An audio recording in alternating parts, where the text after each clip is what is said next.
Pemerintah Cina akhirnya membentuk tim khusus yang bertugas menjaga situs makam, sekaligus mengawasi arus wisatawan dan peneliti. Mereka juga membangun museum kecil tak jauh dari lokasi untuk menampung temuan arkeologi dan menyajikan informasi secara netral. Namun satu hal yang mereka tak bisa dikendalikan adalah perubahan cara pandang masyarakat. Apa yang awalnya dianggap sebagai reruntuhan biasa ternyata menjadi awal dari babak baru dalam sejarah umat manusia. Bukan hanya tentang arkeologi, tapi tentang jati diri, keyakinan, dan hubungan spiritual antara masa lalu dan masa kini. Dan kini, pertanyaan besar mulai muncul. Apakah hanya Nabi Zulkifli yang pernah menjadikan kaki di timur jauh? Ataukah ada nabi-nabi lain yang juga meninggalkan jejak mereka di tempat yang tak pernah kita duga sebelumnya? Setelah makam yang diduga milik Nabi Zulkifli ditemukan, tim peneliti gabungan dari berbagai negara mulai memfokuskan riset ke satu pernyataan besar. Bagaimana bisa seorang nabi Bani Israel mencapai wilayah yang begitu jauh di Asia Timur? Tidak ada catatan sejarah resmi dari peradaban Cina kuno yang menyebut secara langsung tentang kedatangan bangsa asing yang membawa ajaran monoteisme. Namun beberapa artefak kuno dan catatan lokal yang sebelumnya diabaikan kini mulai diperiksa kembali.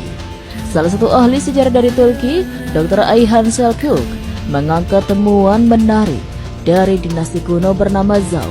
Dalam salah satu naskah kuno yang disimpan di perpustakaan rahasia di Chengdu, tercatat cerita tentang orang bijak dari arah barat yang tinggal di balik tembok dan mengajarkan kesabaran kepada rakyat miskin.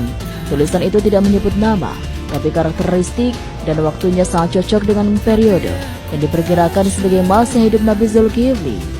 Dr. Ayhan bahkan menunjukkan bahwa dalam cerita tersebut, sang bijak tinggal di lembah tenang bersama sekelompok kecil pengikut dan dikenal suka beribadah di malam hari dan menghindari kekerasan. Sementara itu, tim peneliti dari Indonesia, dipimpin oleh Dr. Profesor Lutfi Adnan, menemukan kemiripan pola migrasi dengan kisah penyebaran ajaran Islam yang dilakukan para wali. Ia berpendapat jika para wali bisa menembus wilayah Nusantara dengan budaya yang bahasa yang berbeda, maka bukan hal mustahil bila seorang nabi yang gigih dan diberi tugas oleh Tuhan mampu menembus wilayah Tiongkok dalam pelariannya dari penindasan. Di lokasi makam, penggalian lanjutan membongkar lebih banyak bukti. Ditemukan struktur bangunan yang menyerupai rumah ibadah kecil, dindingnya menghadap ke arah barat ke arah Mekah. Meskipun struktur bangunan ini diduga dibangun jauh sebelum masa Nabi Muhammad, di dalam bangunan itu terdapat ukiran simbolik berbentuk telapak tangan menghadap ke atas. Dalam banyak budaya Semitik, ini merupakan lambang penyerahan diri kepada Tuhan. Yang paling menarik adalah temuan sebuah batu pipi bertuliskan aksara campuran. Di tengahnya bertulis dalam huruf mirip Ibrani. Dia tidak pernah marah dan tidak pernah mengkhianati janjinya kepada Tuhan.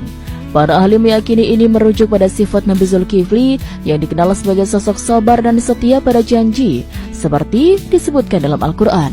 Sementara itu, suasana di Cina mulai berubah. Masyarakat lokal khususnya di wilayah sekitar situs mulai tertarik mempelajari Islam secara serius. Beberapa komunitas lokal yang sebelumnya menganggap makam tersebut hanya situs sejarah biasa, kini mulai menjaganya dengan lebih hormat. Mereka membersihkan area sekitar, membuat jalur jalan yang aman, dan bahkan mendirikan pusat informasi kecil untuk wisatawan.